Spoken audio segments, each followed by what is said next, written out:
stir below.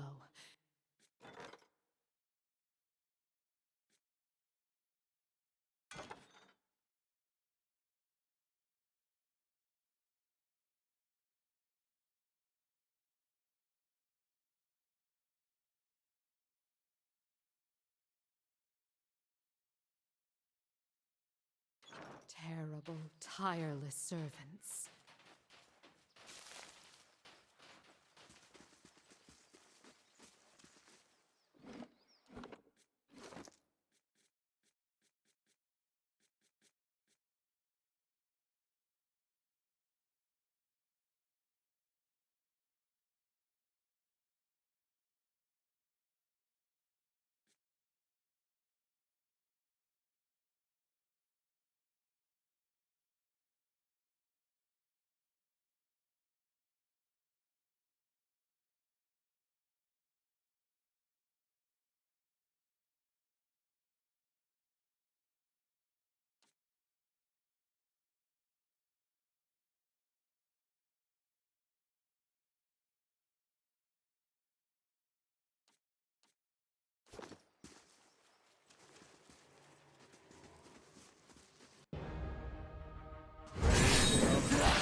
That's not very helpful.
This isn't working!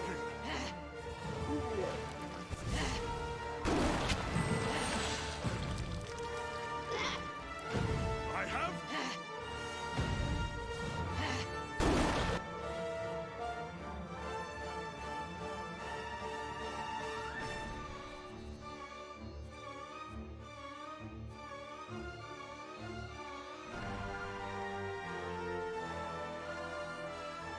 That's it!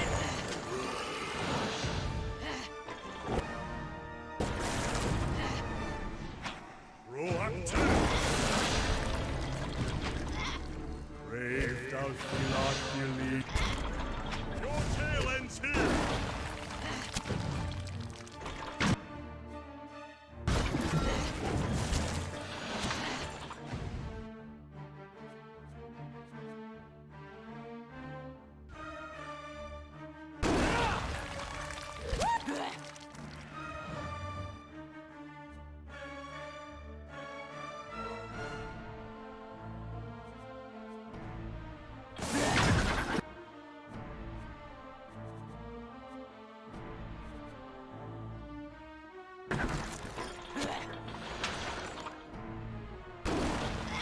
Roll up 10!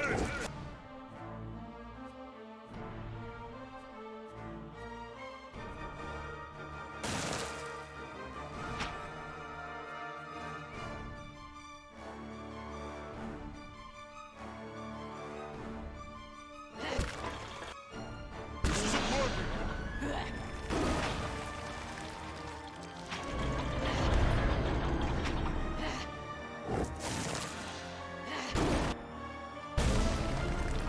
Roll up 10!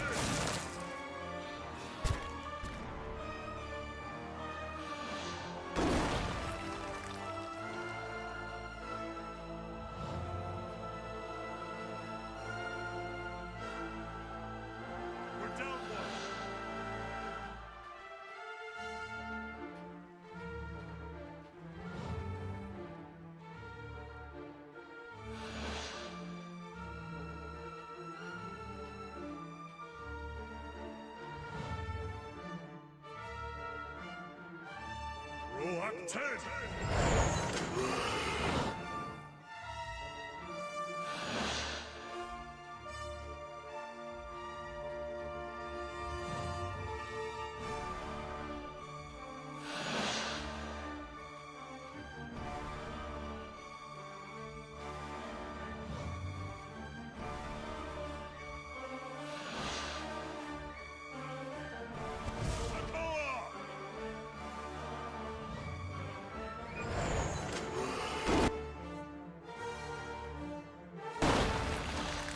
Reluctant!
They stir below. Terrible, tireless servants.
Found something.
I'll get it open. Finished. Faith does not believe.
Hey, Bex, how's it going, buddy?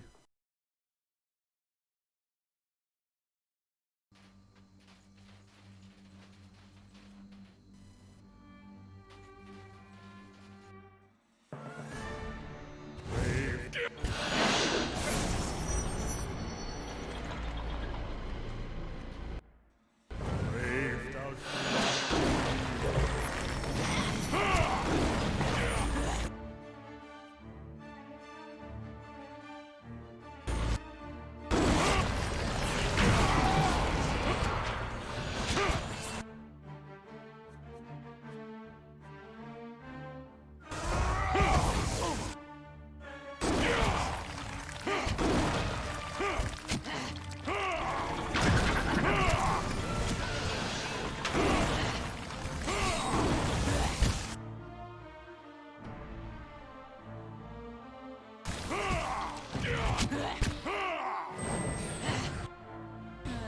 was enjoying it.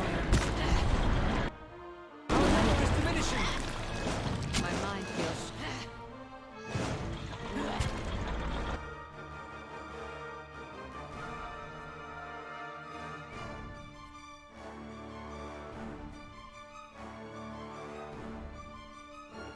Let's cut out fresh down.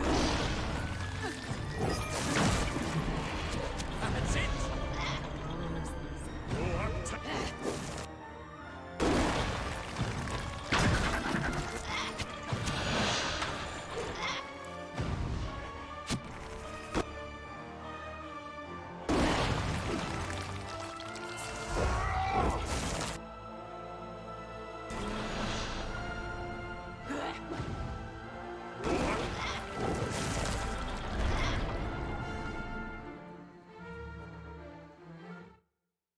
These fucking tentacles, man.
If thou feel Worth and wrath.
thou feelest.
Brave thou feelest.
Zawa's enjoying himself.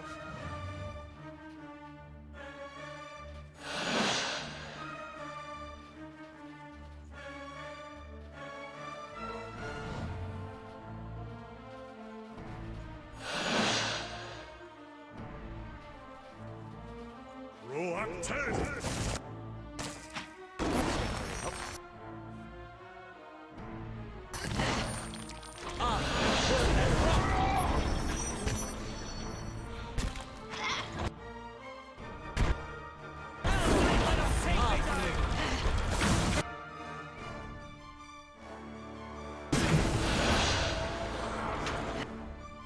My mind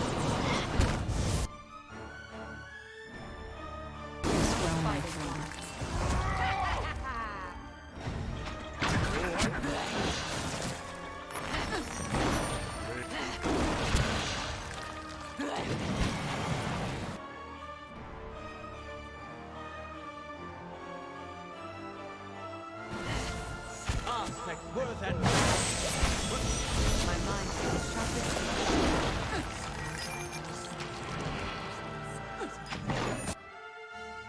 More eyes! There's no end to it!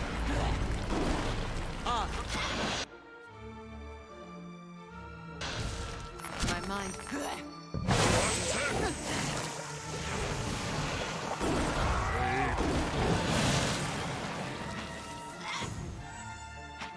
Let's go!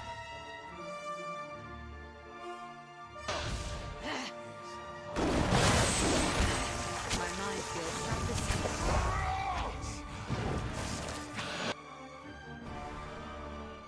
aspect. That's not very helpful.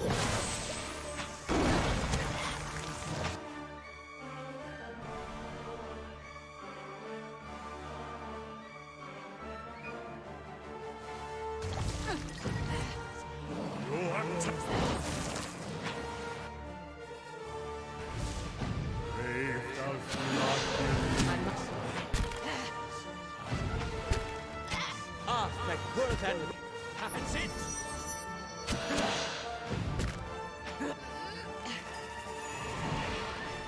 For once, I'm not terribly eager to see what's on the other side of that thing.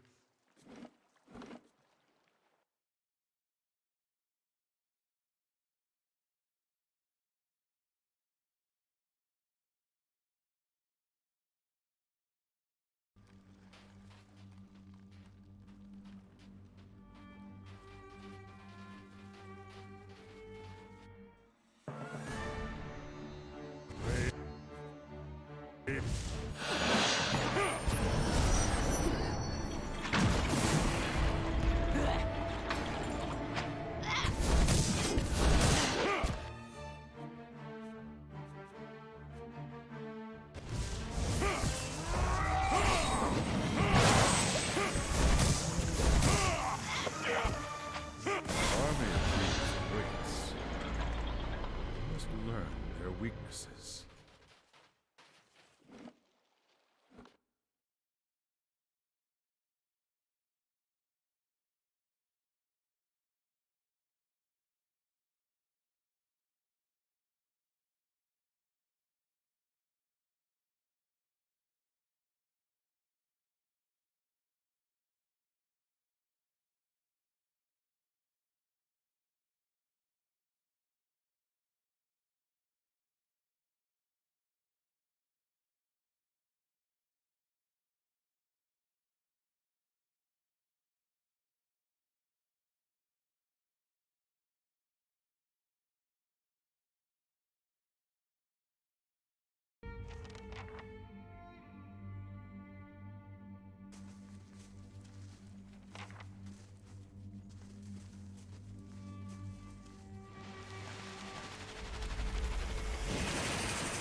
You have done well to have come so far.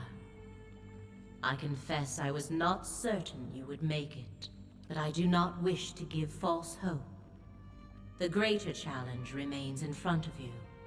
Running through the core of this rock is a large growth of crystal. You will know it when you see it. A blow to the crystal would reverberate through the walls of this place.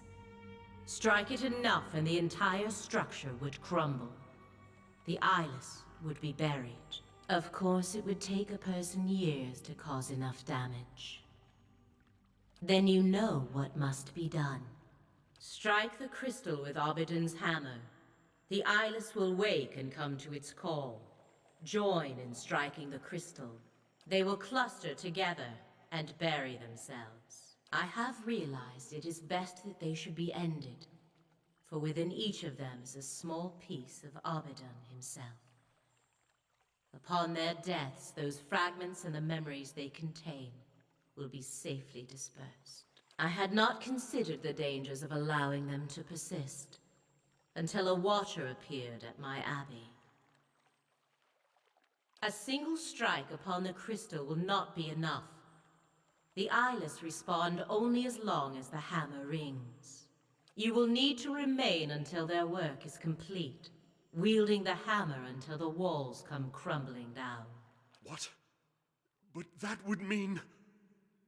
Oh. The eyeless cannot be reasoned with or fled from. One day not far from now, they would kill you and level the Deerwood. You have seen what they will do. This is the way you can stop them. And the truth is that you are marked by the eyeless for a reason. It would be better for all if the things you have seen were forgotten. A tidy ending for the Sea Queen. But we'll write our own, right? A great sacrifice for a greater good. A clean slate for us and the world. Maybe that's not such a bad thing.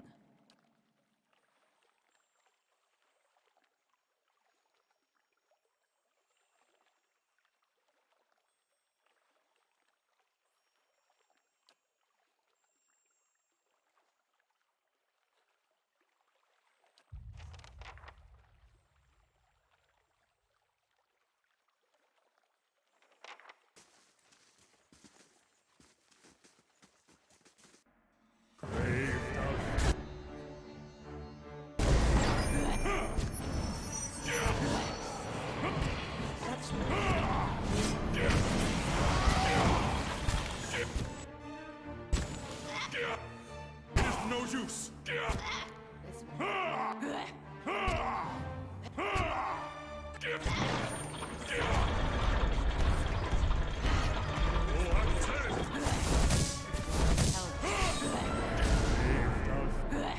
Aspect worth and rock.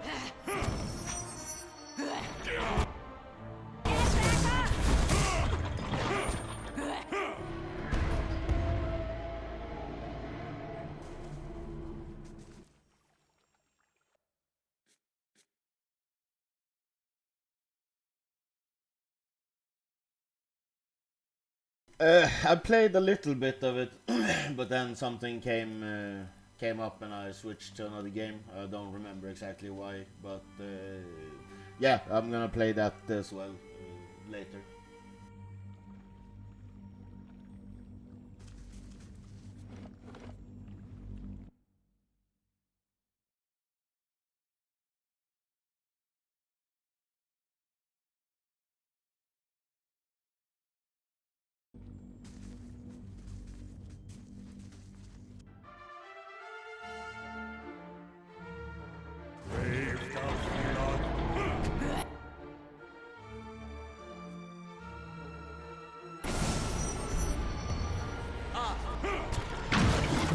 Yeah, I mean it feels like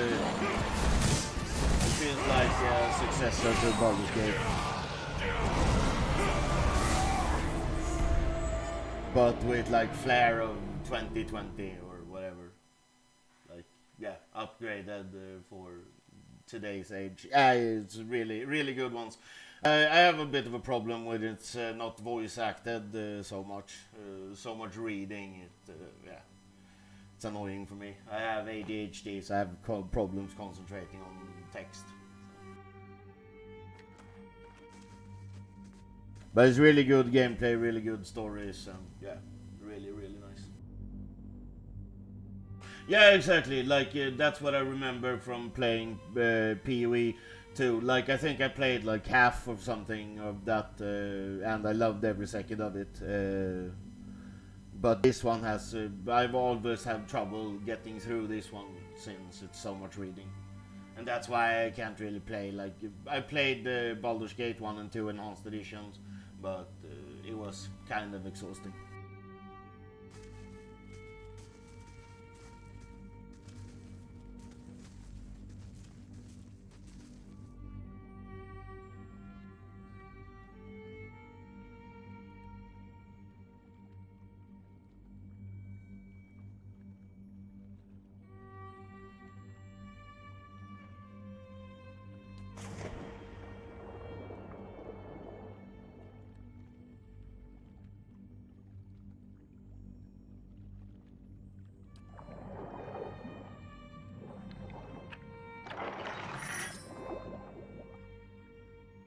Yeah. Like the first time I played it, I like read through most of those guys that I found, and then like yeah, I didn't really see what the point of them was.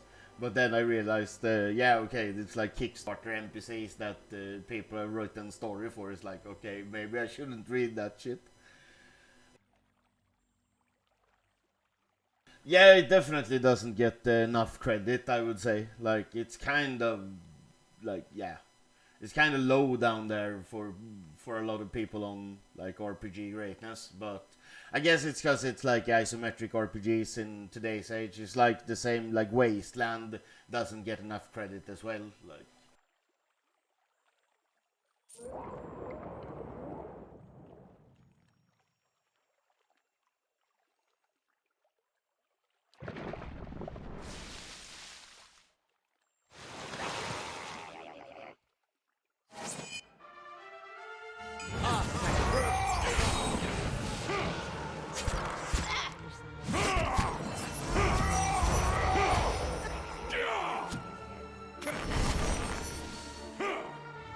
Brave thou Philothelim.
Yeah, same for me. I grew up with these kind of games and I still love them to death.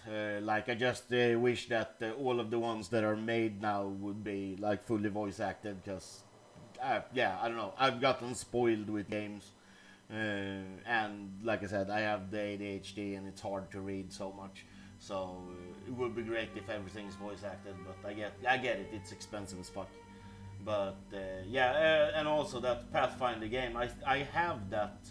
I got it for free on like Epic or something, and it's on my list to play through, but I haven't gotten to it. I have Game Pass, so it's so many games to play through.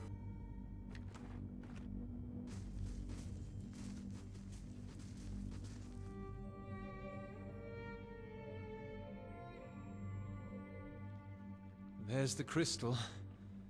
I don't suppose Andra could have put it on top of the moon?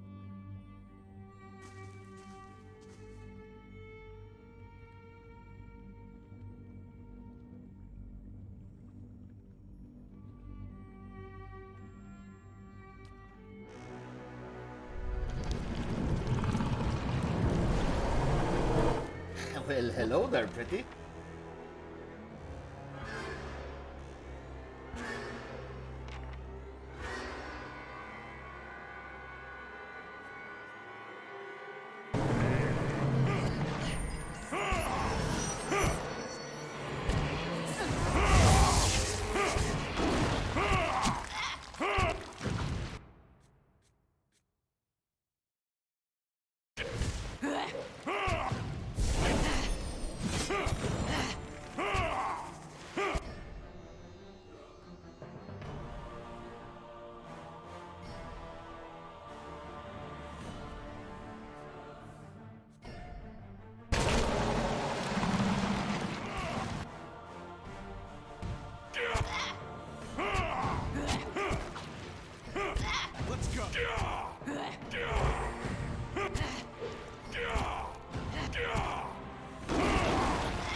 No idea where Kana ended up over there.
Yeah, it looks a lot worse than it was. Like when after the tentacles were rougher than the boss.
Like normal, I think.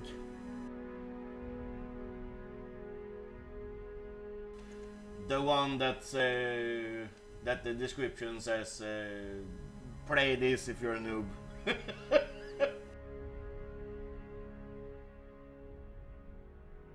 Or I don't know what it says, like, yeah, this is the standard difficulty for this game, blah blah blah.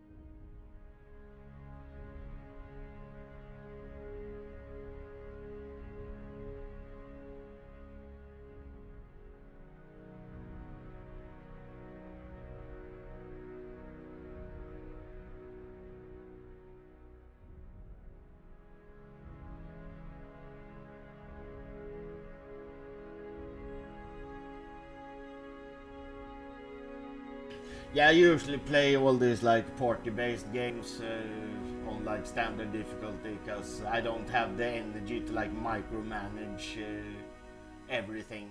Like the game takes like 3 times as long.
Yeah, I kind of figured something like that was gonna happen, so I should have just picked myself, I guess.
Yeah, this is yeah, whatever it's called, White March or whatever it is, the second part of White March.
Yeah, it sounds very OP.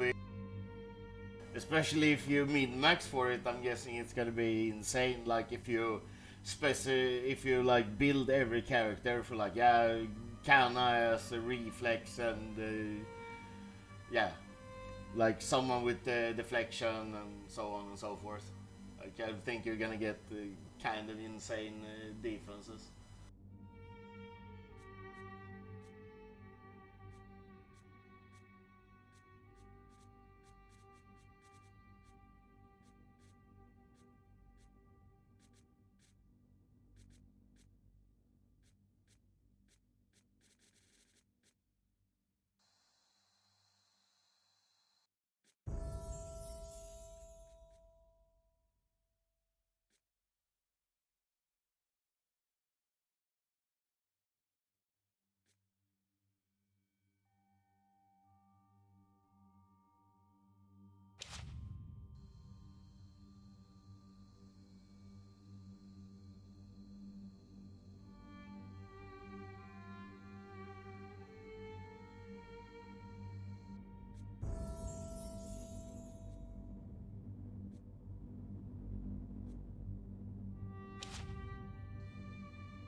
Okay, now it's just the main story, last part left.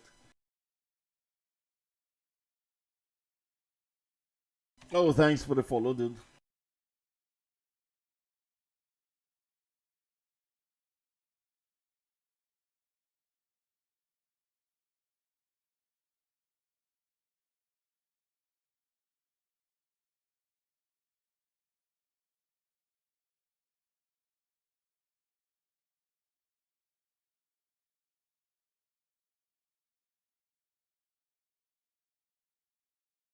I guess.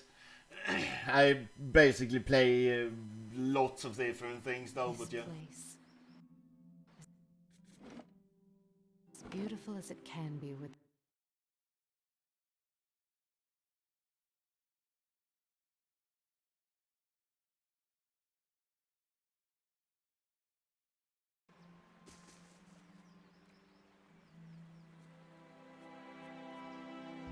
Very well.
Do you remember when we were children, and the missionaries came to tell us about the gods? They told us we could see them in the stars.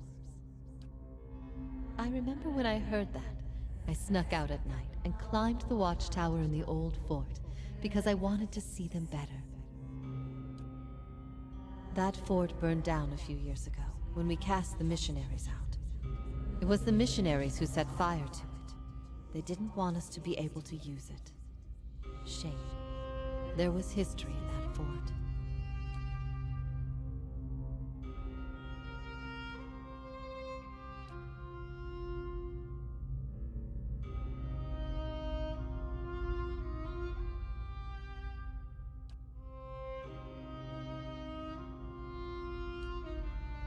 I miscalculated many things since this began.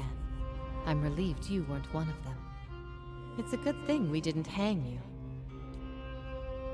I always knew this path would have consequences, but I never wanted to see Kratom suffer on my behalf.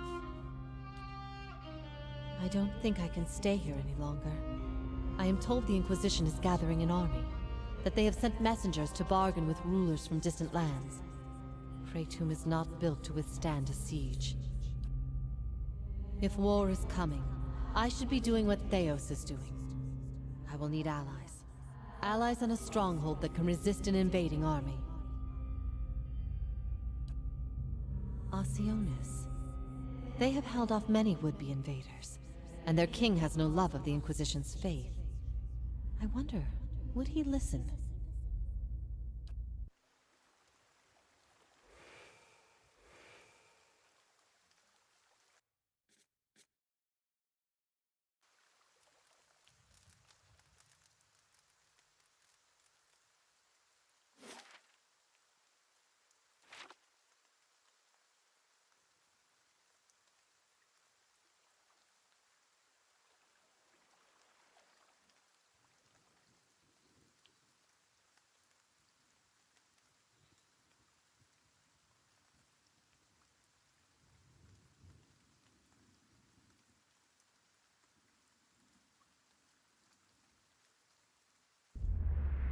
Another turn, Inquisitor.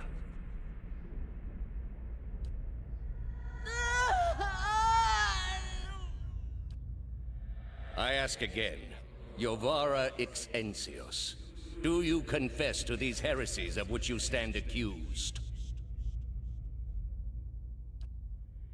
Do you confess to apostasy? I confess to renouncing a mistake. Do you confess to conspiracy against the one true faith? I confess to opening minds. Do you confess to false prophecy? I confess to following a false prophet. Indeed. And where might we find this heretic? He wears the robes of a Grand Inquisitor. You have no followers here, heretic. Your lies hold no sway in the court of the penitents. Only my truth, then. Another turn.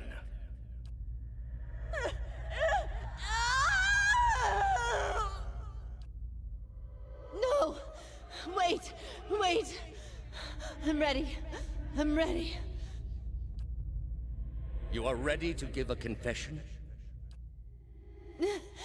I'm ready to hear one from you. This girl has balls.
After what seems like an eternity, your rapid descent comes to an abrupt end. You remain still for a moment while your heart settles and your eyes adjust, breathing in stale, forgotten air. Before you, a narrow and eroded walkway becomes faintly visible in the dim light, cutting a winding path through a cavern so expansive it seems a world unto itself. In the distance, you can make out the cold gleam of living Adra veins that spike and fork in and out of view from the murky depths beneath. Their glow a faint and fleeting guide along the ancient trail. You look above at the opening you jumped through, now barely a speck of light like some distant star alone in the cosmos and forever out of reach. Your only way lies ahead. That went better than I expected. That was brave. Look, let's go. This place is cursed. Did Let's anyone go. bring a ladder?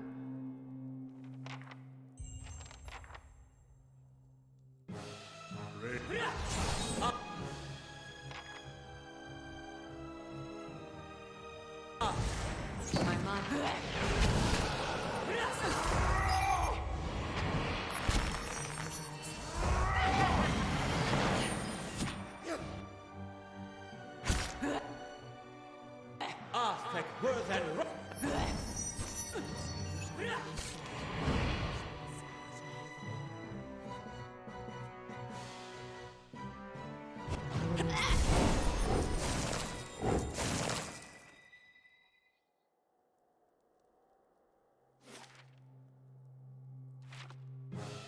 Brave Dalphilon.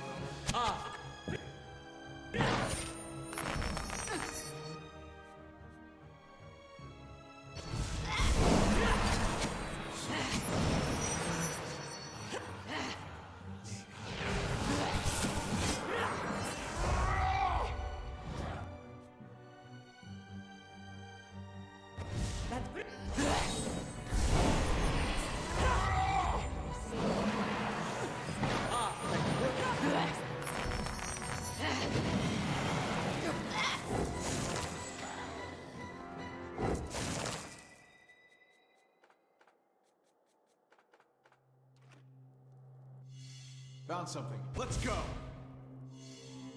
Let's go!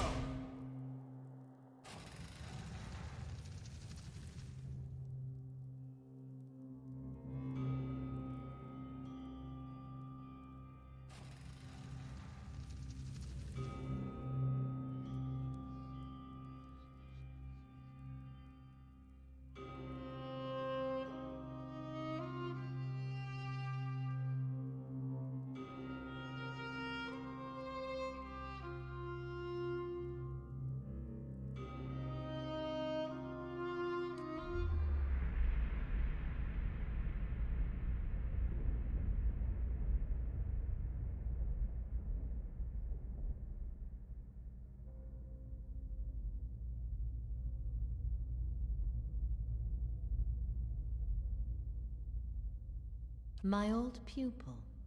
You are a welcome sight, but a worrying one as well. Do you still wander lost in the darkness after all these many years? You are so different now from who you were then, yet much remains the same. Old troubles with a new face. What is it that has brought you here? A gallant gesture, if a bit misguided. And yet I suspect there is more to this than you have said. I can only guess your presence here has something to do with Theos. The energy of this place changes when he is near. I don't know what he has done, but I do know of the souls that pass through here now. They do not come by choice.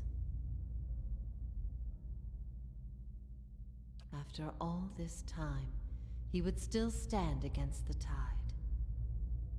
Bareback.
I will tell you what I remember. I can see his influence, still hanging like a weight about your neck. So it always was. He had inspired something in you. We spoke of him the last time you were here also. It was just after the trial. You were agitated. I think because you started to consider that what I was teaching may have been true.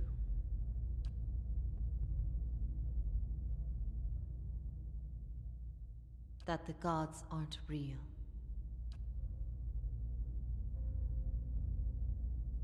Huh. I'd dreaded the idea from the moment the Delimgarn suggested it. And yet, it almost feels like a relief. There's a theory puts my boldest to shame. But we ourselves have seen the gods' influence. What I taught was that the gods whose faith we had been spreading were not gods at all, but something else entirely. Something created by people. They were conceived by Engwith, a society of high minds and broad concerns. Theos' people. In their time, every people worshipped its own gods. Sometimes they warred over it. After a few wars of their own, the Engwithans sought an end to it. They devoted all their energy to finding the true creators. Generation after generation, they prodded and worked the stitching of the world and unlocked its secrets. One day, they found an answer. Except the answer was no answer at all. There were no gods to be found. Or if there ever were, they were gone. It shook them, this finding. If they could discover this on their own, how long until others would? How long before war and chaos reigned over a world without consequence? But they had mastered many things in their pursuit of these answers. And with their mastery, they crafted their own gods to fill the void, and sent missionaries to the corners of the world to spread their faith. I never thought of it as faith, but I think you are right to call it that. Let the world see. Let them decide what to do. That was my faith. I became a missionary because the gods brought me hope that I wanted to bring to others. For a time, the truth sent me to a dark place. Then the day came when I realized nothing had changed, that I still had a purpose, and the purpose was the same and it was worth living for. I began questioning the other missionaries in public, exposing their parlor tricks. In time, their following became mine. The Engwithan missionaries all knew it, but they never told the rest of us. They meant it to be a secret that died with them. And in the end, they allowed their bloodlines to fade from memory. I had been assigned to join a few of them at a temple. I found the door to their chambers closed, but the room was stone and the door thin. Their voices carried. I heard enough. I investigated the things they spoke of, and everything was there, just as they said it'd be.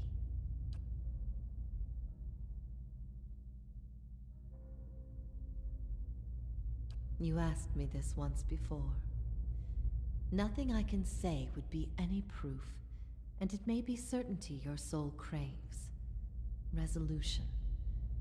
But if you are bound for the same place Theos directs these souls, you will see for yourself, as you once did. Everyone faces this truth at one time or another. Few confront it. Few have the stomach to ask what if. And in avoiding the question, they deny themselves an identity of their own.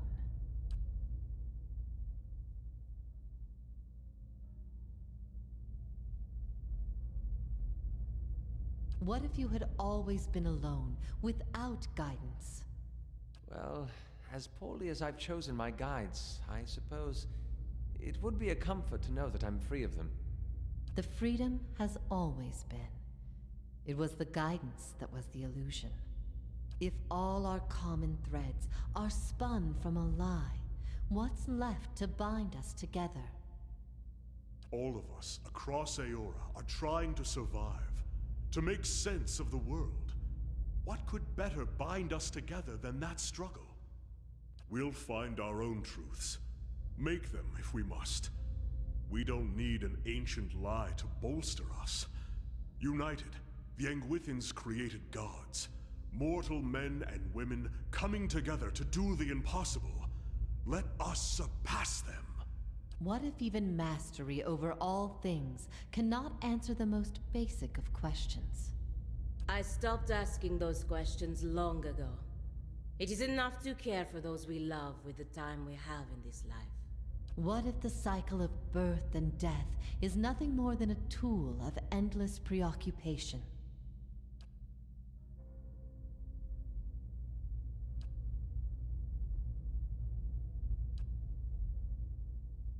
What if no god had the authority to relieve our burdens or absolve our sins? Are the gods any less important because we created them?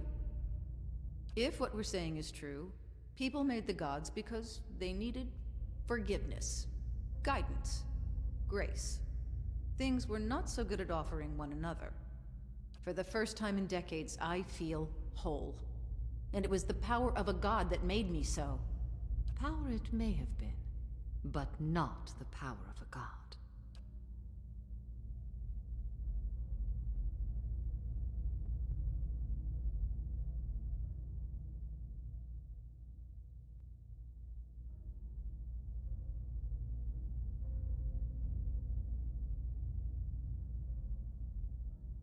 Verus, we find purpose in ourselves and in the people in our lives. And in the lives we create, is this not the essence of motherhood? To create, cherish, nurture, to give of yourself for the sake of another. There is bliss to be found in the things we create, but sorrow as well. Every creation bears the imperfections of its creator, and its creator's creator. Art and song are creations, but so are weapons and lies.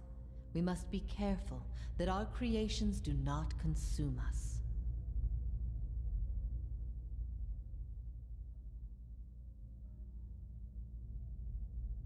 I ask these things not to trouble you, but to show why they must be confronted. No answer is simple, but somewhere between them all lies a truth so beautiful, not even a god could conceive it. Do we not owe ourselves a chance to find our part in it? If that is truly what you believe, then you are a far different person than the one I knew. I've been alone here with my thoughts for so long now. I've found peace with my failures, and with my punishment. I no longer curse fate for what might have been. But there is one thing that has clawed and scraped at my mind all these years. One thing that will not be put to rest until I know. Until I understand. I need to know why you chose to remain with the Inquisition, even after you'd learned the truth. Do you remember?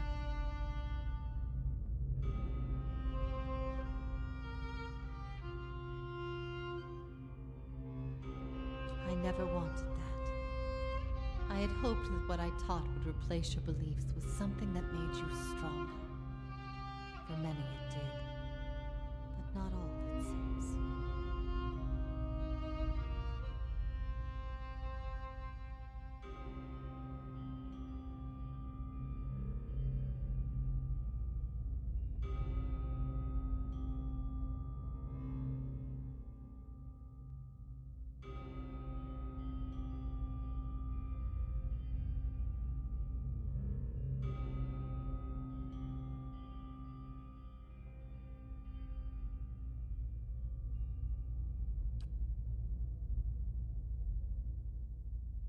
You were a blank slate to me once. A blank slate that I had taught the wrong things.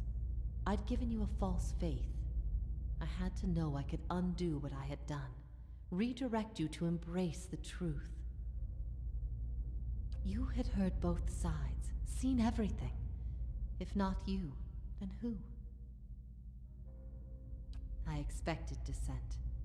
But I needed to know that true faith would prevail. Perhaps I've been wrong to place so much importance on one person's actions. It was all I could do to feel like there was an answer. Even knowing what you've told me, some part of me knows it doesn't truly answer what I wished to know, nor will an eternity of silent contemplation. I will have only my guesses and suspicions, and that will have to do. And what of your understanding of our past? Are you at ease with the choice you made? There is nothing to forgive. The fault was always mine. I led you down the path that led to Theos. When I tried to steer you back, it was too late. To have taught someone wrong is far worse than to have done wrong yourself. Long have I wished to make amends for this, but the time has long since passed. At first I thought this might be the source of your soul's anguish, but now I see I was mistaken. You are not divided on this matter. You have put it behind you. It is with Theos that your agony lies, in sun and shadow. Your questions are not for me, but for him. And it may be that only an answer from the mouth of Theos himself will satisfy your needs. Yet if there is anything I can tell you that would be of use, ask and you shall know. You will not find a more resolute being on all of Aeora. There is no offer you could make, nor spell you could cast, nor pain you could inflict that would make him reveal what he hides.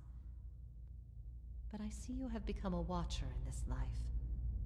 Perhaps in defeat, when he can no longer defend himself, you might learn something from him.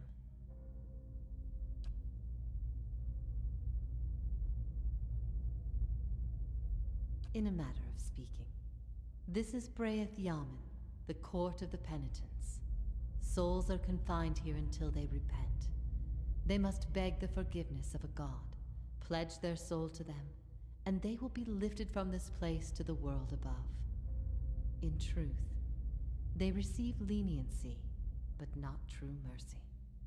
The spite of Woodica is eternal. They linger above, at the side of the old court, and are not permitted to leave the island, forever severed from the cycle.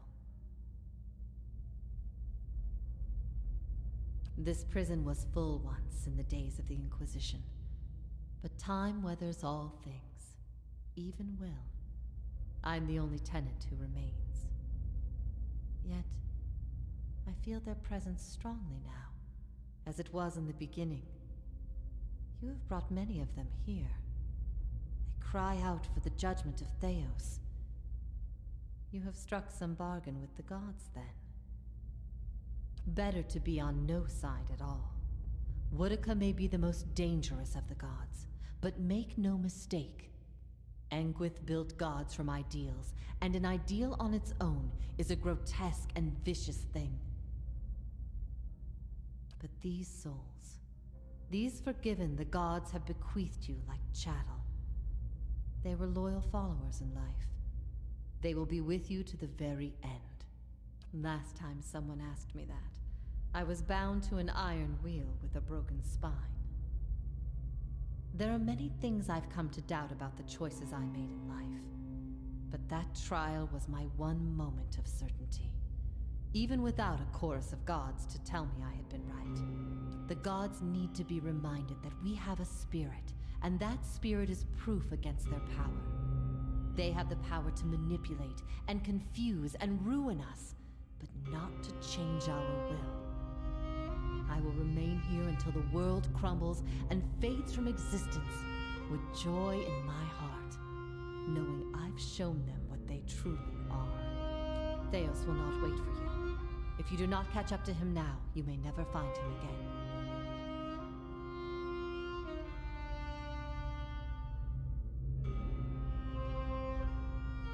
If I repent, all I have done has meant nothing.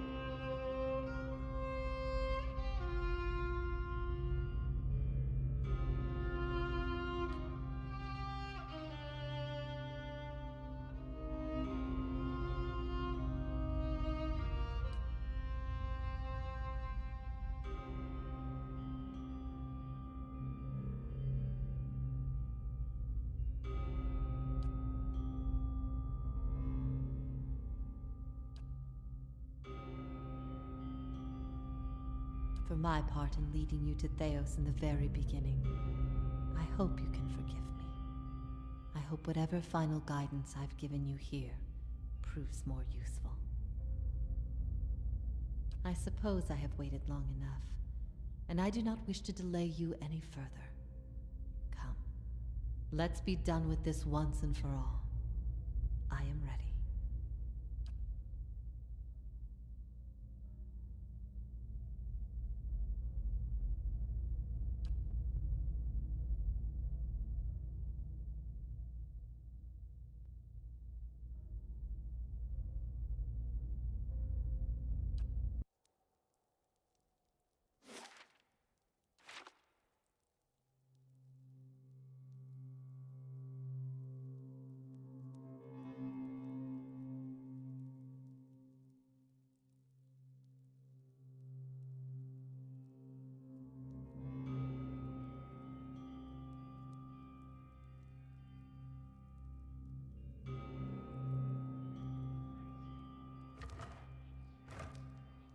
So, it's true.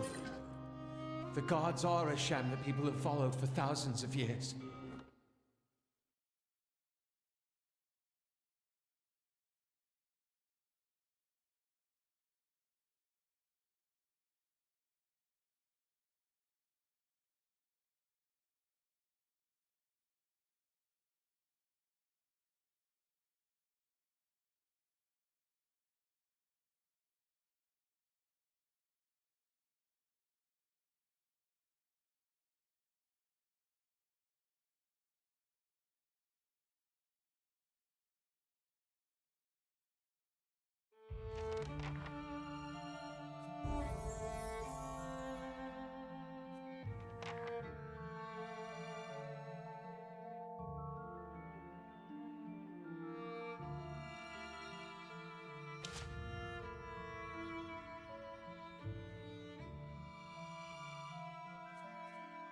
We've been lied to.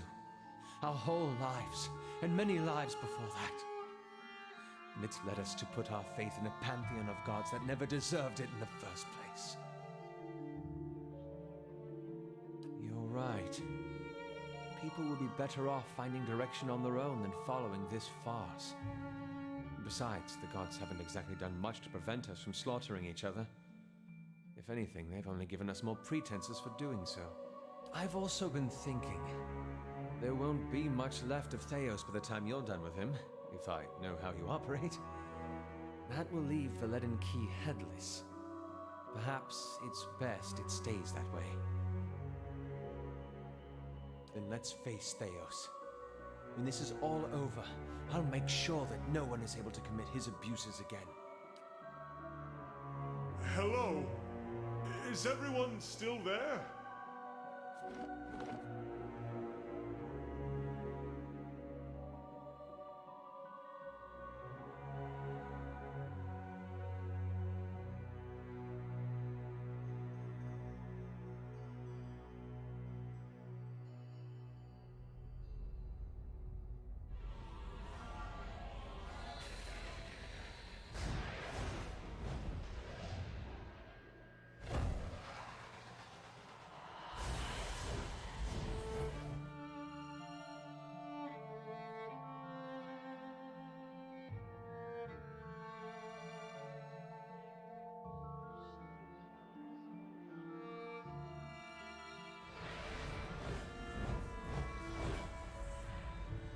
Full of surprises, aren't you?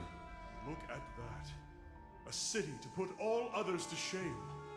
And long lost. Many spirits stir here, edged with anger, violence.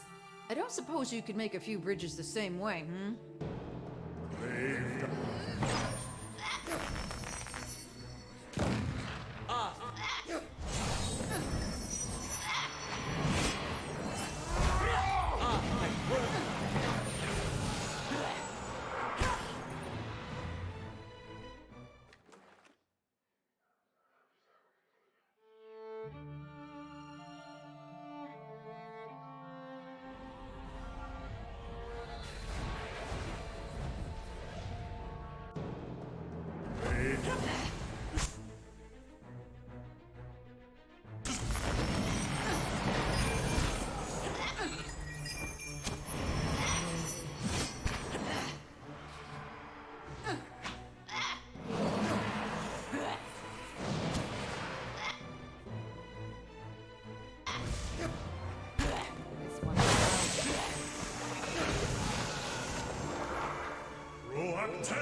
You understand the value of a mystery watcher, a buried scroll, a hidden truth. These are my ways.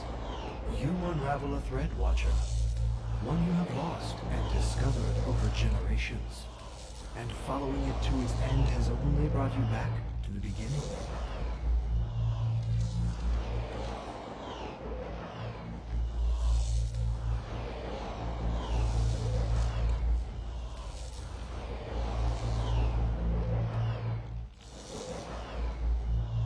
A nebula of souls, blind and brimming with potential.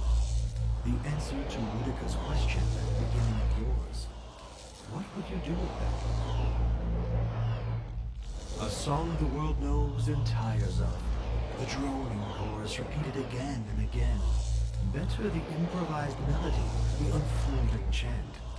The listeners sit rapt, and just when they think they have the tune, it changes again. Even the gods require fresh mysteries.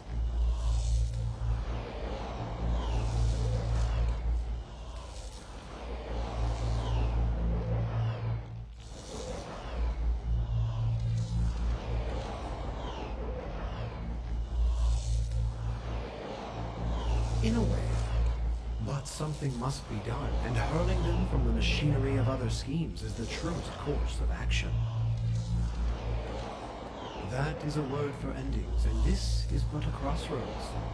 Even I do not know what you would choose.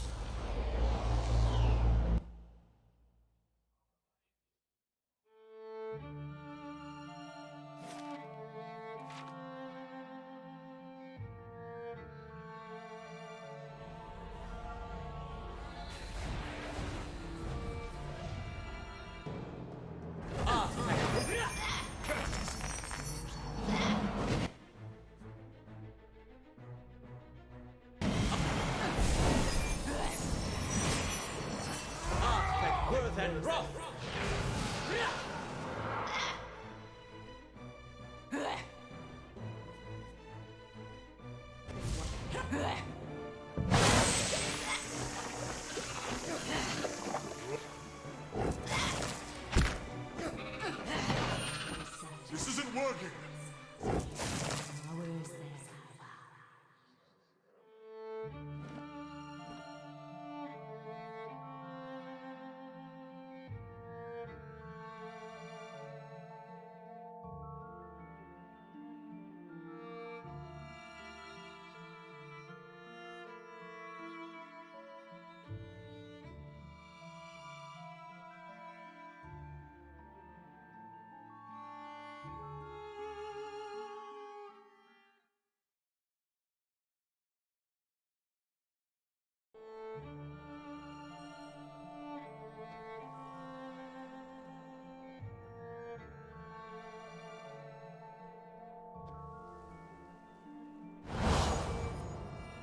Ready to take the oath, to spread the word of the gods to the lost and heathen.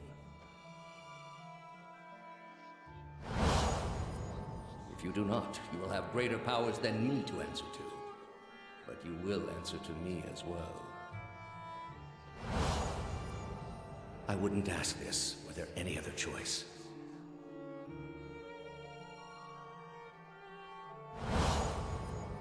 This is a missionary. Same as I was. Taught the wrong things as I was.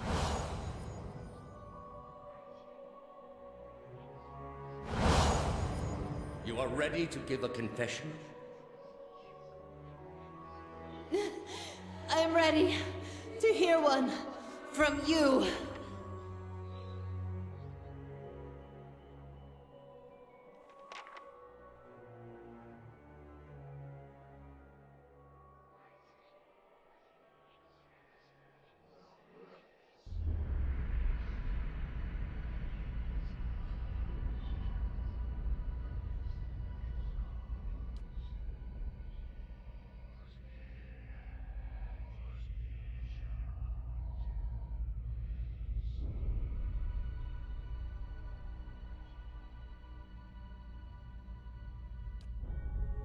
You are far from your post, Inquisitor. What brings you here? They are monuments to Woodica's greatest servants among my people. I hope to join them myself one day, but my work is not yet complete. We are in a sanctum holy to Woodica. There are others like it in service to the other gods. I come here often to pray for her counsel, and in this space I may be assured that she hears me. The Inquisition was based on the need to cut the flesh from a rotting wound. That woman sought only to destroy the foundations of peace and civility that my people sacrificed everything to build. It has many uses, but its purpose is to bring structure to the chaos that surrounds it.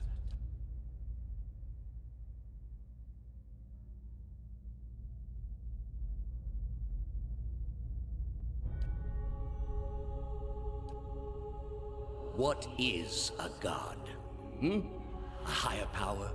A rewarder of good deeds and punisher of the wicked?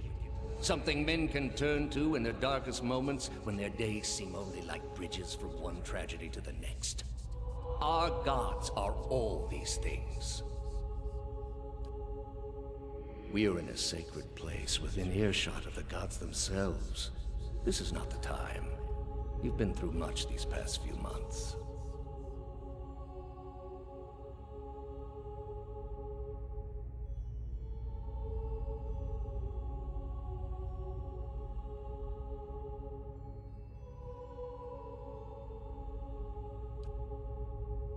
You will return home and you will rest. When you feel you have recovered, you may rejoin us at the trials. The Inquisition is far from over, and I will have need of you.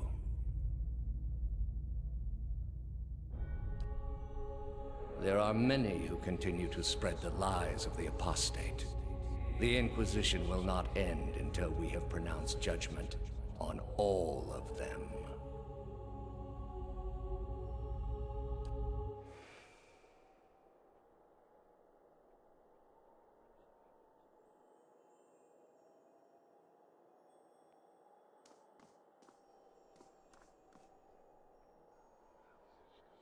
How did you find it?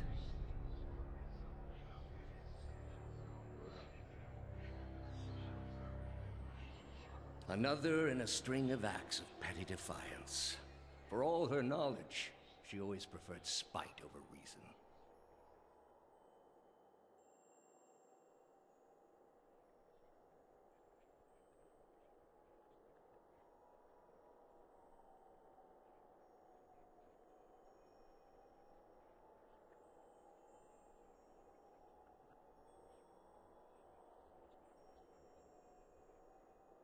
Then she should have obeyed. I ask one thing of all my followers. She was incapable.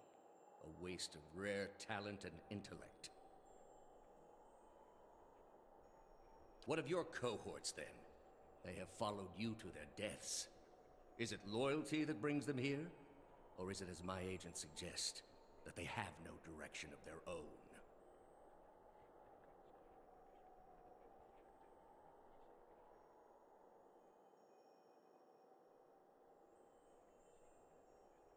You have devoted yourself to studying the work of my people.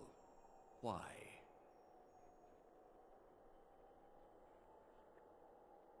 I thought your people had much to teach us. That we too could create great machines, improve our ships, make an empire as vast and impressive as yours ever was, built upon your secrets. And did you ever consider that these were things you were never meant to understand? That their comprehension is beyond you?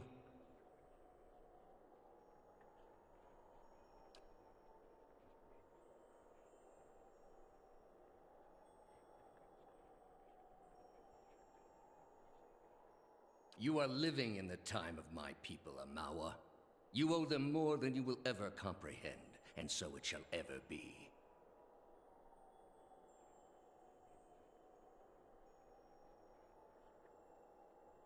Greater civilizations than yours have attempted to reclaim what we buried.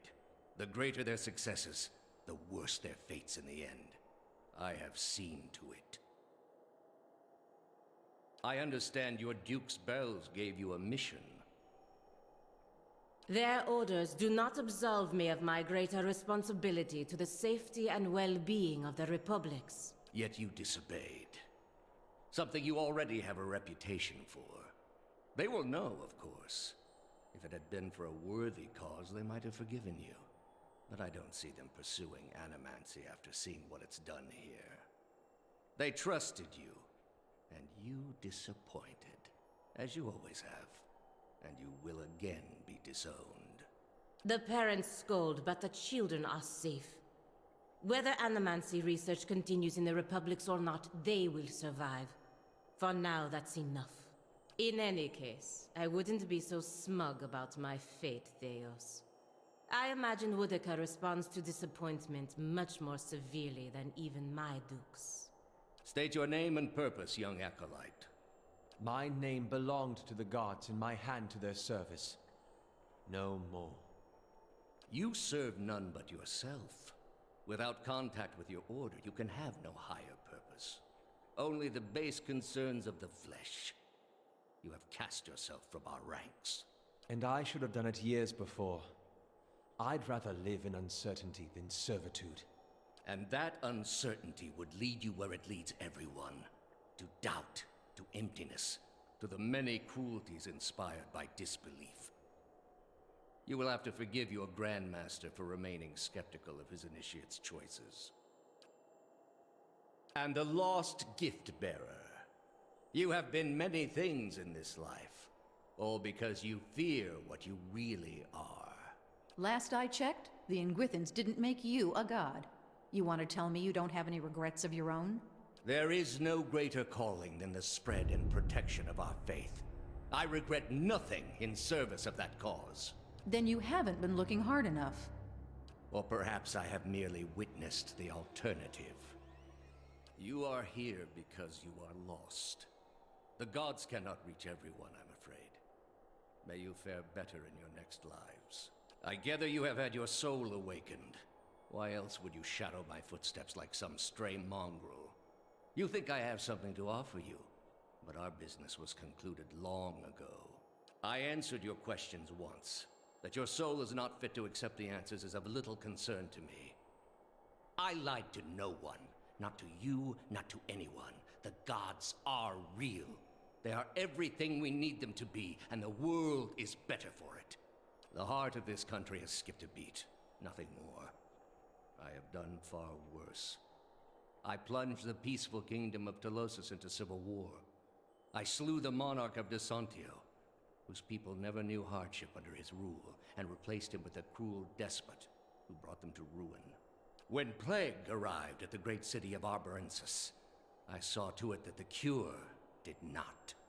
They piled their dead outside the city in heaps that rose above their walls. That's where you are mistaken. There was a time, back when your soul was still a shapeless mist, when the world believed only in false gods. Thousands of them. Gods that told them to take slaves. Gods that told them to make war upon their neighbors and devour the slain. Gods that told them to burn their children alive and cover themselves in the ashes as a sign of their faith. But all that changed when they learned of the true gods. Our gods. All those misshapen, bestial instincts melted beneath the radiance of our God's majesty. You could see it in their eyes. That dull emptiness replaced with the glimmer of a kindled spark. And replaced it with one far worse. Have you imagined this existence? The one the apostate would have created. We are not all so virtuous as she. Without our gods, the most wicked, the most tyrannical, they would take that power for themselves. But more than that, it would be a hollow existence. All mysteries forever unanswered. All purposes constructed from meaninglessness. No endings to bring closure. Only a wheel, turning without mercy, grinding our spirits to dust.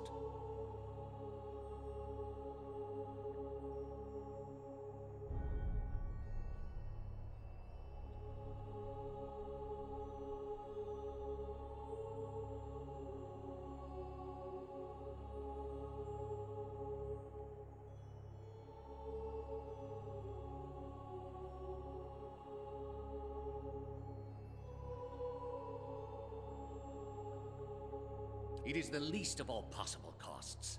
Are you so dense as to think a faithless world would not be ridden with calamity? All I have seen, the millennia of experience. I will not be dissuaded from this course. This is the only way. You have not thought this through. There is no leaving this place for you. I allowed it once, but you have made it all too clear what a mistake my mercy was.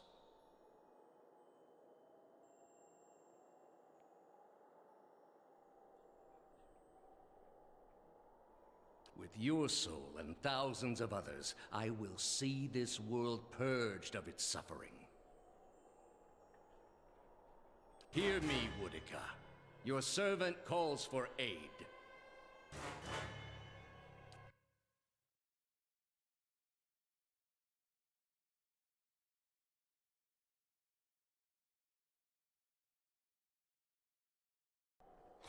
Roak 10!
Pull together! This one Let's go! Fight another! I have them!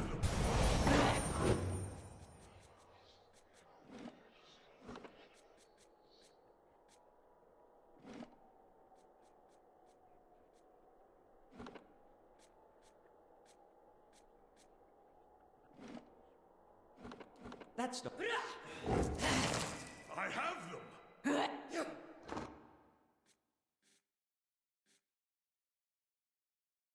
My thoughts were dulled.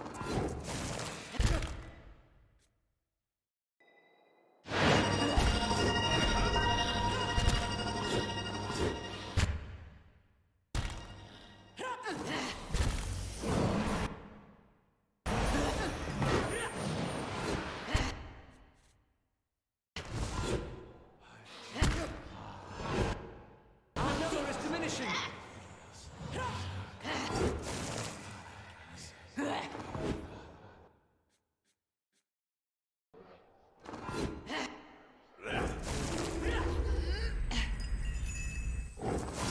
Let's go!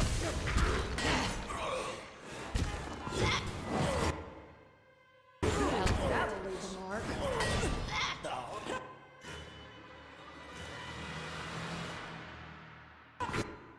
Pull together!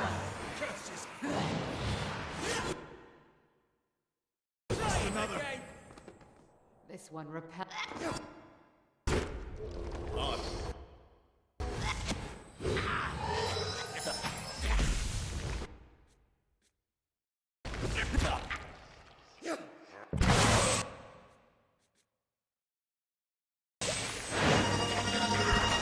Very distracting!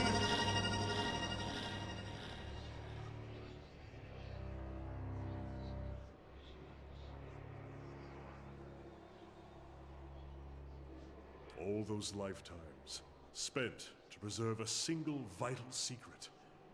I would expect a man to reconsider his choices after the first 500 years. Thousands of souls he has tortured. Would that he could live those sufferings 1,000 times himself. In his own way, Theos must have truly believed he was caring for the people of Aora. protecting them from themselves. A shame his soul won't have a chance to reflect on his errors before it enters the wheel. He spent his lives, more than any of us will ever know. For what? Binding the world to a lie. Could a man like that ever be redeemed? Can't help but feel sorry for him. To live so long without a fresh start, with no chance to wonder what's around the corner.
Perhaps this is the best place in the world for Theos.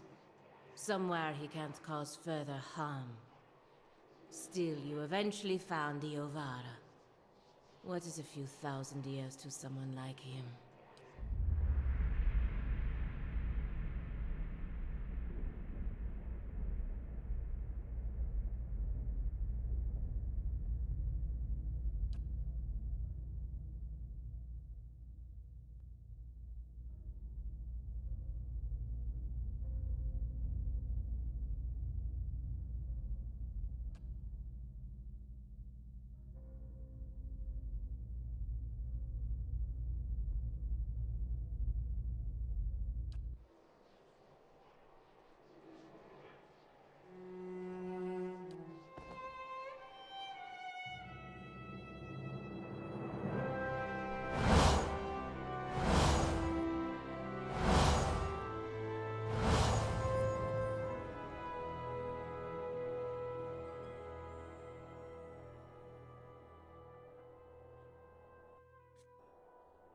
We've come to the end of it, my friend.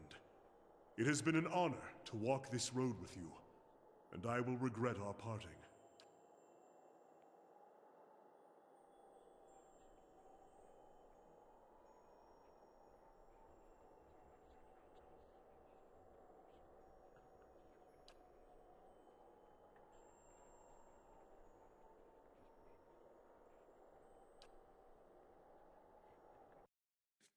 Theos may be gone, but his crimes, the wounds he has inflicted, remain.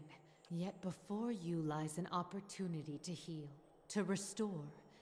Only through the healing of families, repairing the bonds between parent and child, reforging the shattered links between generations, can the Deerwood be knit whole once more. People will long remember the legacy. Let them also remember the healing that followed. Astounding. I always knew the Leaden Key stood for something big, but I didn't quite realize what I'd gotten myself into. And now, we're in the middle of something even bigger. With a decision that will affect millions. But even if you send the souls somewhere specific now, who knows what the next turn of the wheel will make of them? We can't really control what happens to them. Nor should we try. I had to see the monster Theos had become to realize that. It's your decision, of course. And whatever you decide, I'm glad our paths crossed in Gilded Vale. So much for Theos, then. Now you have a chance to set things right, back to the proper order of things. It will take the Deerwood generations to recover, but at least these souls will find their way back to the wheel, as it should be.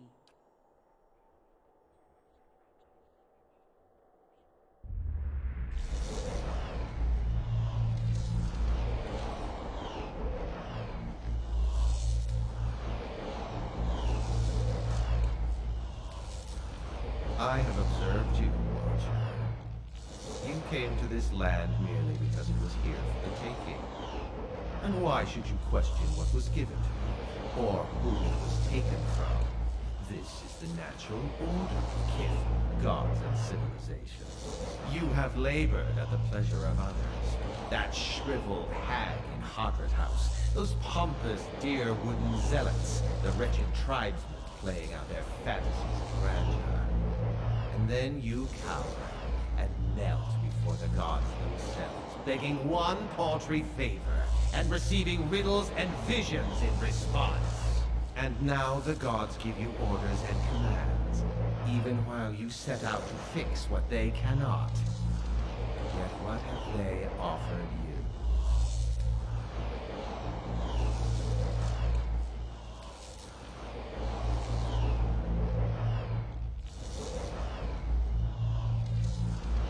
The exiled queen is not an ungrateful patron. Finish the work Theos began. Strengthen Woodica with these souls and allow her to become the most powerful of all the gods, with you as her favorite.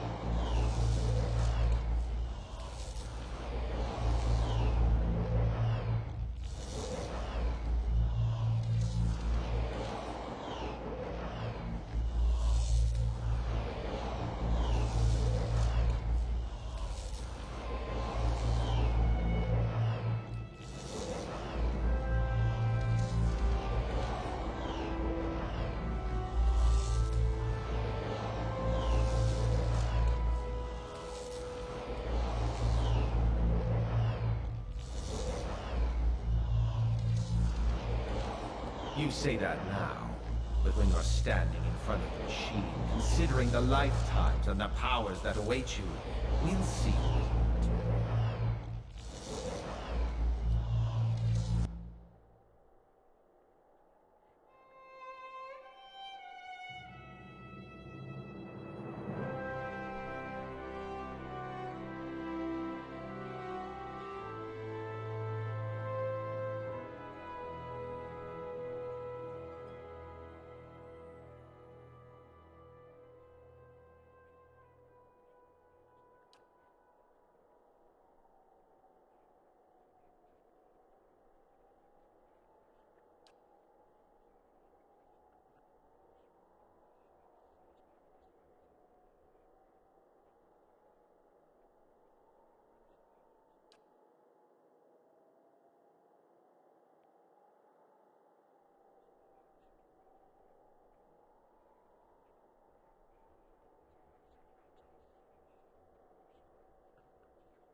At your command, the ancient device became your instrument, spinning to life with deafening resonance and gathering up the swirling essence like thread on a great spindle.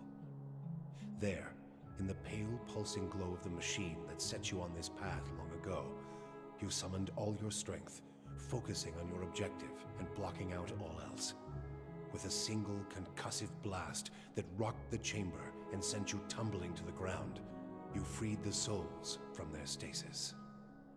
Exhausted, your consciousness slipping away, your last sight was of the machine, dark and dormant.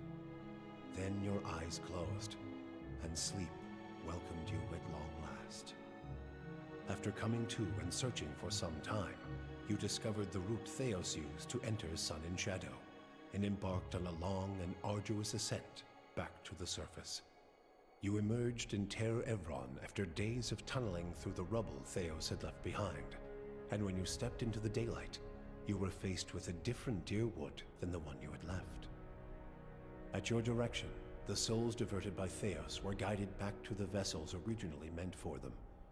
For the first time, parents of hollow-born children woke to the cries of their infants and looked into their eyes to see them staring back. People fell to their knees where they stood, thanking Helia or Mogren or even Aethys for their forgiveness of whatever guilt they felt they bore. But for all the relief that had come to some parents, others only found new grief. For many thousands of Hollowborn had died during Wideone's legacy, many by their parents' own hands.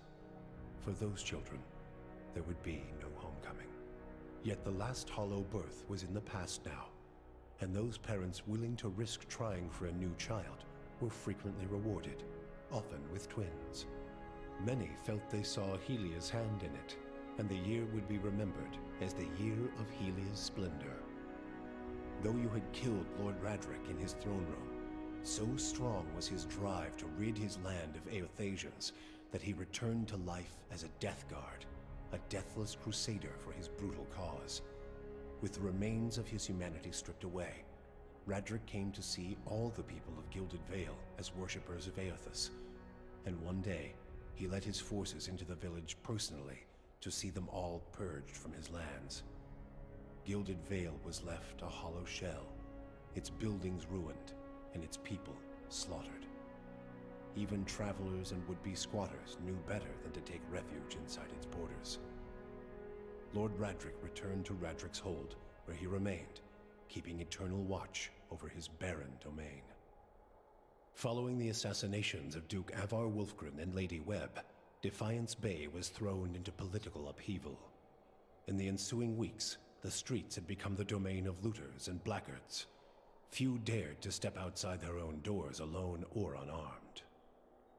But once the dozens had regrouped in the wake of the riots, they quickly put an end to the criminal activity. They patrolled the streets in droves and administered their brand of law on any perceived offenders. This was not the erratic justice of the mob, however. The dozens had taken to heart the strengths of their adversaries, the Knights of the Crucible, and emerged as a far more organized, disciplined force.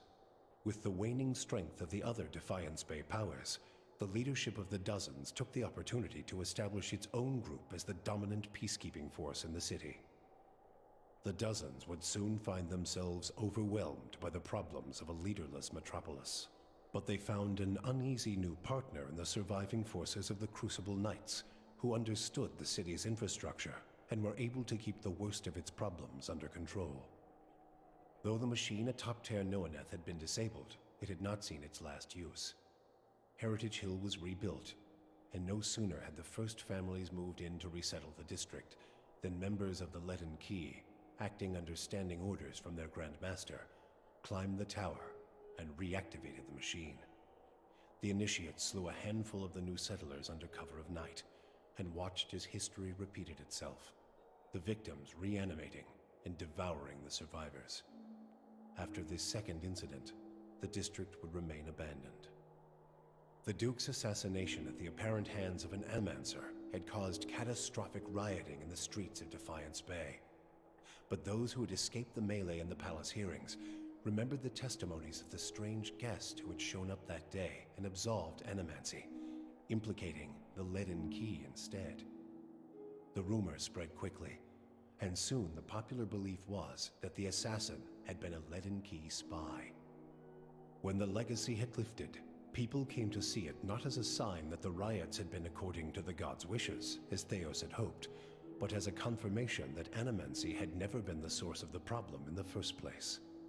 Deerwoodans instead convinced themselves that the riots had somehow purged Defiance Bay of Leaden Key spies, and that the end of Widewind's legacy was their well-deserved reward. The rage against animancers was quickly forgotten, and those who had survived were permitted to return to Brackenberry Sanitarium and rebuild it so they might resume their studies. The town of Deerford had seen the last of the cult of Scan. Dark rumors about the town's many curses quickly faded, and travelers soon returned. Abidon's renewal brought new vigor and purpose to a god long known for quiet, steady labor. Handicraft saw a revival in the Deerwood, and no smith wanted for an apprentice. Additionally, Abidon's restored interest in preservation led to redoubled efforts to survey Engwithan ruins.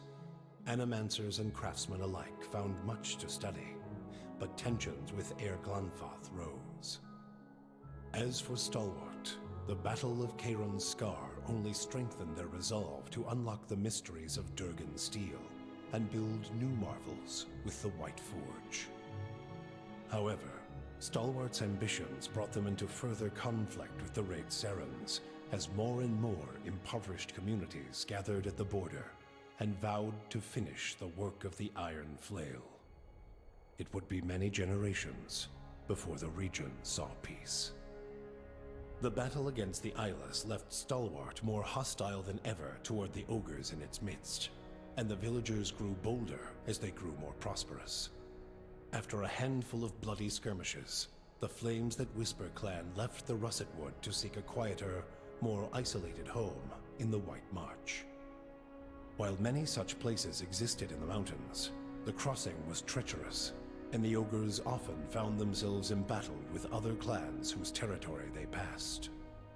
Less than half of the Flames That Whisper survived the journey, but those that did found a haven far from Kith lands.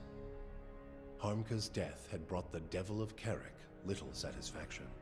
In time, her taste for vengeance soured. What replaced it was a hunger to feel something, anything, new. Summer had thinned the snowpack twice over when she felt the joint at her elbow first begin to stiffen. She turned her back on the hopes of animancy and civilization and walked east. She pushed through the mountains, past Raid Ceres, and into the broad plains of Ishamiddle.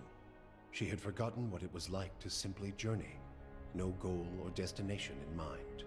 Though she felt nothing more than the steady thump of her feet on the road, the endless horizons and grassy meadows were new to her. She measured her time in the gradual rusting of her body and was satisfied. Her movements slowed, but so did the world around her. Waist-high grasses undulated and tacked in the wind, as gradual as the tides. Sparrows and blackjays made steady pilgrimages across the sky, each flap of their wings a solemn salute. She could hardly move when she found something she had never seen before, the ocean. With the last of her strength, she pulled herself beneath the water, content at last to feel the movement of currents and the constant caress of the waves. Zawa came to peace with the end of the Takan people and decided instead to start anew. He traveled to Defiance Bay, where he took up residence with the Scribners of the Hand Occult for a time. He spent his time there writing down everything he could remember of the Takan and their way of life. When he was finished, the voluminous set of tomes was given to the Hall of Revealed Mysteries, so that the Takan legacy might live on. Free from the burden of her memory, Maneha soon left the gift-bearers and resumed adventuring. Now that she had a taste for the world, she wanted to experience it anew. Maneha rediscovered her zest for battle, extravagance, and romance. She kept her gaze on the horizon, looking from one journey to another more distant, from the lover in her arms to another more fervent. Hers was a life of excitement, violence, and passion. She moved too quickly for regret to catch up with her, and she hoped only that she might outpace it in the next life as well. The fortress of Cadnua emerged as a bastion of security in the midst of an untamed land, becoming the envy of every thane and earl in Deerwood. Legend grew over time of its impregnability, and stories of formidable invaders easily scattered by the keep's defenses became popular around the hearths of Deerwoodinians. Likewise, it also became a beacon to travelers, merchants, and visiting dignitaries alike. Reputed as the finest fortress in all Deerwood, people would journey from near and distant lands alike to experience its fabled hospitality and grandeur. The Audra dragon known as the Master Below, her soul now housed in the body of the huntress Fallen Roet, passed out of Deerwood in relative anonymity, her final destination unknown, even to herself. She was last seen in the port town of Road's End, boarding a ship, an Audra talisman glowing about her neck. Palagina had gone against the Duke's Bell's orders by inventing a new trade arrangement with the Anamenfath to accommodate the recovering Deerwooden market. With the Deerwood's people still weakened by Widewind's legacy, the Valian republics easily pushed their would-be competitors out of the market. For her outrageous insubordination and audacity, Palagina was banished from the republics. She traveled north in the Eastern Reach, avoiding Valian ports and entering the ranks of the kind wayfarers. Despite her bravery and dedication to those in her care, her strange appearance made her feel like an outsider wherever she went. With your business concluded, Haravius quietly took his leave and headed home to Thane Bog. The elders of the Fisher Crane had not warmed to Haravius in his absence, and when he arrived, he was denounced and scorned. Haravius spoke of his deeds and of his communion with Galawain, yet none would support his petition to return to the tribe. One by one, starting with the oldest, Haravius challenged each member of the council to single combat, humiliating the Riau in a series of savage duels. With half the council bloodied and shamed, the elders at last acknowledged Haravius' strength, announcing him a hunter of the Fisher Crane tribe. Upon being granted this title, Haravius calmly left the village and embarked again on his life of wandering. Adair chose not to return home to Gilded Vale.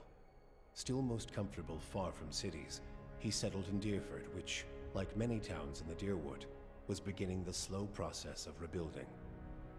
Believing now that it was the obligation of Kith to be the leaders their gods had not, Adair was soon named mayor of the town, and under his guidance, Deerford soon began to prosper. He expelled the last of the Scanites from the area and drew new settlers with the offer of land, a trick he had learned from someone he otherwise preferred to forget. With each passing day, Deerford would come to more closely resemble the Gilded Vale of Adair's childhood, the one worthy of its name. When the dust settled in sun and shadow, Aloth looked upon the remains of Theos Ixarchanon, his former master. He saw where the Grand Master had gone wrong and what would be required to undo the harm Theos had wrought. With a flick of his wrist, he burned Theos's robe, headdress, and every other symbol of the man's power. Never again, he vowed, should Kith live in fear and blind obedience to an authority they did not understand. Armed with the knowledge and courage he had gained on his journeys with the Watcher, he set out on the long and lonely task of dismantling the Leaden Key. With both their aims fulfilled, Kanarua bid the Watcher farewell and sailed back to his beloved Rawatai. There, he reported on his findings to the Lore College. Kana spoke of the Engwithan people, describing both their vile experiments and their inspiring accomplishments. He spoke too of the destruction of the tablet by the Leaden Key, and the group's efforts to erase the Engwithan legacy from the world. Both inspiration and cautionary tales, he said, could be found in the world beyond Rawatai's borders. Kana urged his people to continue to pursue knowledge abroad, so that the lessons found there might benefit Tekoa. Kana's inability to prove his theory of Engwithan influence diminished his academic standing, but his passion drew much interest from those less concerned with degrees. Kana swiftly became an influential figure in the move toward a more collaborative approach to expansion on the northern continent. In his personal life, he came to enjoy the reputation of an affable eccentric, willing to share grand and impossible secrets, along with a drink and a song. With Theos defeated and the souls released from Sun and Shadow, healthy children were born once again in the Deerwood. The grieving mother sought a place where she might do penance for the birthing bell. She returned to Deerford, where, to the astonishment of the villagers, she delivered the first healthy child in over a decade. She remained there, and with each new birth, she saw a measure of hope restored to the Deerwood, and a measure of grace for her own troubled past. Durrance used Magrin's strength only until Theos had been cast from the world, and then swore off her influence entirely. Regret came to weigh heavily on his mind, and a man who had never previously lacked for words or opinions came to embrace silence and contemplation. He continued to wander, penniless and destitute, searching now not for the reason for his goddess's silence, but for a mechanism for revenge. The charred robes he continued to wear as a reminder that he had been burned by his goddess, and not just by the flames of the Godhammer. In her 4-month journey back to Nositoc, Sagani found that the landscape she traveled had become strangely colorless, the food bland and unsatisfying. She watched the Deerwood, Air Glonfoth, the Valian Republics, and the lands beyond slide by with a dull sense of dread. She returned home to great celebration, yet the words of joy and congratulations rang hollow to her. Old beloved songs sounded toneless. The rituals of changing seasons became drudgery, and Sagani experienced her life back in Masuk as if in someone else's skin. So she fought to feel the worth of her actions, or at least to let her village feel them. She led ever longer and more ambitious hunts, mentoring the younger rangers who followed her. On one such expedition, her party was beset by a blizzard, and she pressed on where her companions turned back. She did not return to Masuk. For you, the death of Theos brought an end to your waking visions, and a silence to the whispers of the past. In their absence, you were able to sleep. The questions of a distant lifetime ceased to trouble your soul. All that remained was what to make of the answer. But at the moment, there was little to be done, and the matter would have to wait. A long journey loomed ahead.